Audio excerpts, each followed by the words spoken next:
Hey, good morning. It's Jason from Fraser Valley Rose Farm. And a while back, somebody challenged me to talk about some of the biggest mistakes that I've made in starting my plant nursery here. And happy to do so. I take a pretty healthy attitude towards making mistakes. So I'm going to post up here on the screen the 5 biggest mistakes that I've made in running and starting my plant nursery. So you can just get an idea of what I'm going to talk about, and you can skip to the one that maybe you're most interested in hearing about. So let me say a few things about this. First of all, is that I don't feel bad about making mistakes. Not at all.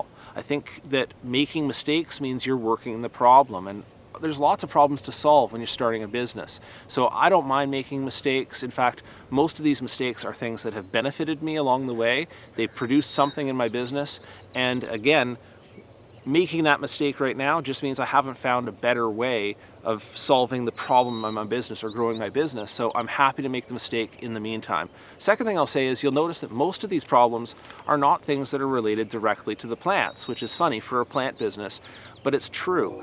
Usually, if you've underwatered something, over-fertilized something, killed something with kindness, pruned something at the wrong time, these are not big mistakes in your business. They're things you have to learn, but they don't usually cost you a lot of money. The mistakes that are more serious are the ones that have to do with managing your expenses, managing your sales, and just the whole business end of running the business.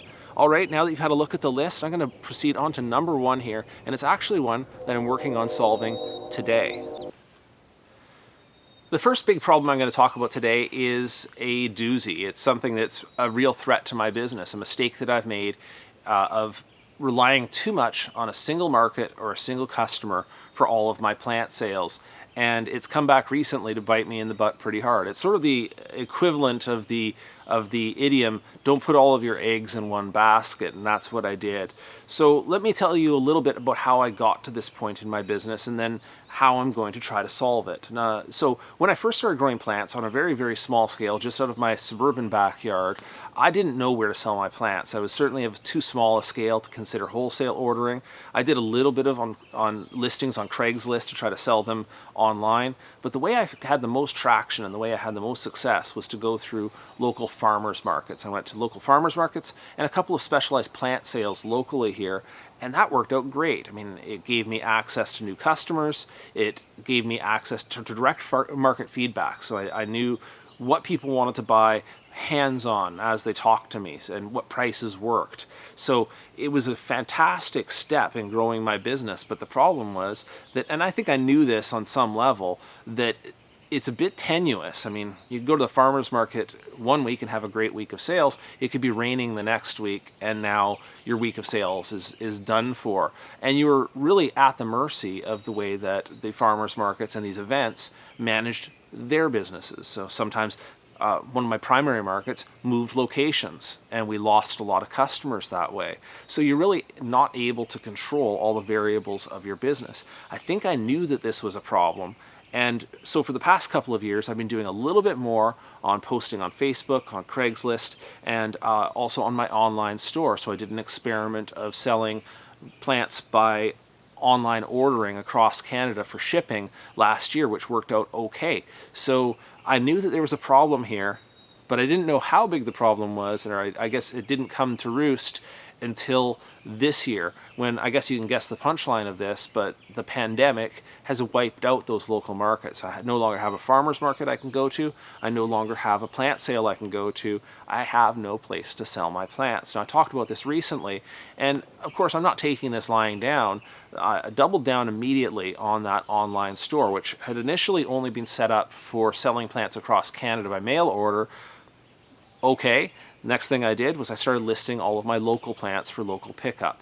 Now, I have to say, my initial setup on this is rudimentary. The pictures are public domain pictures, basically. The descriptions are quick, like as quick as I could put them in, and not all of my plants are even on there yet. But I pushed everything through really fast and arranged this with my customers, and today is the day when it gets to pay off. So I posted this about 2 weeks ago, and people have been placing orders since then, and today I've set up the plants for a self-serve pickup along the side of my parking lot. Each one with a little bit of space so that people don't have to be in each other's space while they're picking up their plants. We also put out some plants there for opportunity sale if people wanted to buy something for $5 just as they're here to pick things up. So it did a little bit of a plant sale setup, but nothing so big that would count as a crowd and everybody can come on their own time over a 4-hour period. So the initial sales results on this were fantastic, I have to say. A couple of things that were awesome are that I could get this going earlier than the farmers markets. Most of my farmers markets don't start until May. I could do this at the middle of April, which was a big advantage to me. Second of all, I didn't have to pack everything up into a van. I could just pull the items that people had ordered, and so I'm only handling things that people have paid for, which is like fantastic. It didn't take up a lot of setup, it didn't take a lot of takedown. I didn't have to pay a vendor fee or an annual membership to a farmer's market to sell this way. I did have to pay PayPal a 2.5% fee for processing the payments, so I did have some money going out there. But the financial results on this one, I don't mind discussing openly, were actually better than my first week at the farmer's market last year. And that may have to do with timing, it may have to do with people not having other outlets to buy their plants, but I ended up doing, I'm going to put this in US dollars because that's where most of my customers are, I ended up doing somewhere in the range of about $800 US in my first plant sale for the year, which for me, for one day, is a really good day of sales. So I'm not going to say I have it fixed yet, but I'm well on the path to diversifying the way that I sell my plants, and if the plant selling events come back later, I'll consider those on a case-by-case basis, but I think I'm on the way to a solution to my first mistake. Okay, my number 2 mistake is having to do with spending money on equipment and supplies right up front, maybe even before you've proven the concept. So when I first started my business, one of the first things I did is I took a big trip out to the horticulture store and I bought myself a big bin of rooting hormone, a big container of disinfectant. I got myself some sticky cards. I even went to a different place. I got myself a whole bunch of brand new plastic pots. I really spent a lot of money right up front, a couple $1,000s right up front, just on the enthusiasm of starting a new business. Later on, when I went into tomatoes, same thing, repeated the mistake, went and bought myself a fancy produce scale and got myself some packaging for selling those. Cut flowers, again, flower preservative. I built myself a flower cooler, which cost me some money. So all of these things are a byproduct of my enthusiasm for growing the business, but I really wish in some of those cases that I'd held off and taken the more natural approach to growing these needs, or getting these supplies as the needs presented themselves in my business. I mean, as it turns out, using used plastic pots is not a problem in my business. My customers don't bat an eye at somebody's old label sitting on the side of a pot or a bit of broken plastic or dirty plastic. Not a problem, and so I could have saved myself some money there. I don't know that I actually ever needed flower preservative for the amount of cut flowers that I was doing, and for the expectations of the customer of how long they would last as just a backyard bouquet. So there were lots of reasons why I should have held off, but my enthusiasm got the best of me. You know, natural in the business, I think I'll forgive myself on that one. Number 3 mistake is a really, really common one, both for me and for the industry itself. It's overproduction. It's hard to make money on something if you have to end up throwing it away.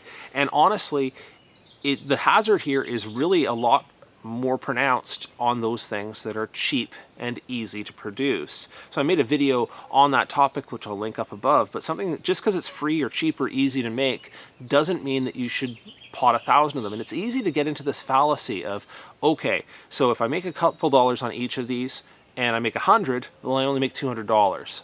But if I make 1,000, then I make $2,000. Not carrying it through to if I sell it. If I sell it is a big if. And I've made this mistake on, last year I made a bunch of violas. I made trays and trays of violas and grew them beautifully. But what I didn't take into account is that by the time I show up at the farmer's market, because they don't really start until May, I only really have 1 or 2 markets to sell through these. People get sick of violas. It's sort of an early season crop, and I ended up having to throw a whole bunch of those away. Easy to propagate plants like gooseberry. I've made the mistake on those ones there. I've made mistakes on all sorts of plants by seed. Seed is super easy to start, cheap, and then that encourages you to do big numbers, which of course in my case I couldn't move through with the small markets I'm going to. So I would say overproduction has been a big mistake, and I'm trying to keep it down now. My mistake number 4 was continuing to grow a crop after it stops making financial sense. And I have a story to go along with this one. It has to do with me growing tomatoes. So the strategy behind growing tomatoes was that I had early spring plant sales at the farmers markets, and that was working fairly well for me. But by June and July, people were less interested in plants, but I still wanted to be out there showing my plants to customers, and I still wanted to be making some sales to add money to my business. So what I decided to do was to grow tomatoes so that I could be there at the farmers market still interacting with my customers. And at first, it was a roaring success. It was a good hole in the market. There weren't a lot of people at my farmers market that were selling tomatoes, and my sales were fantastic and things were going along really, really well. Then it stopped making sense quite so much. What happened was there was another competitor at the farmers market who gets government funding for growing their plants. Now, no insult to that grower here. I guess if they get government funding, they're going to do what makes sense for their business. But what ended up happening is they went into tomatoes pretty heavily, and it cut down my sales dramatically. Then a third competitor moved in who had other tomatoes. Well, I mean, what had started out as something that made a lot of sense, with me as the only guy there who consistently had tomatoes at the market, ended up with 2 other competitors, one of which had a distinct financial advantage because they were getting funded by the government. And I guess I could get all bitter here and say, oh, you know, the government shouldn't be funding farmers against farmers or something like that. But in the end, the onus is on me to make sense of what plants I should be growing and what things I shouldn't be growing. I stuck around in tomatoes as the sales dwindled, and I really wish I'd pulled the plug on that. As soon as it started downsliding, I could have focused my efforts on something that made a little more sense in my business instead of staying with something that I was putting in a lot of effort and not getting a lot of return. My 5th business mistake has to do with pricing, and in my case, it's more on the end of underpricing rather than overpricing, although really the lesson should be to price appropriately to your market. I know in my case that I have a bias that I'd like to see my customers getting a really, really sharp value, so they have no hesitation in making that plant purchase. Now, the other end of that equation would be that if you price a little bit higher, you can be sure that you're going to get the maximum value for the plants that you're growing. And because I'm growing specialty plants that are not easy to find, I'm doing a lot of rare and uncommon roses that are not easily found in the market, that I should actually keep that a little bit on the high end so that people who are willing to pay a little bit more pay a little bit more, and maybe have a few more of the common items at the lower price points. That's what I'm working on right now. Believe it or not, when I started selling roses in a gallon pot, I was doing it at about $10 a pot. Currently at about 18, which I still think represents a fair value, but I have some rather uncommon plants, perennials, and other things like that I'm still underpricing by a fair bit, and so I'm working on that problem right now. I think the fact that I'm selling things online a little bit more is giving me some more flexibility to adjust that pricing and see what the price points are that people are most interested in and will accept for their plants. So I'm going to use that tool to improve my pricing strategy. All right, that's all I have for you today on the mistakes that I've made in growing my plant business, my backyard nursery. If you have questions or if you'd like to share some of the mistakes that you've made, drop those in the comments below. I'm sure everybody would love to hear that. Thank you so much.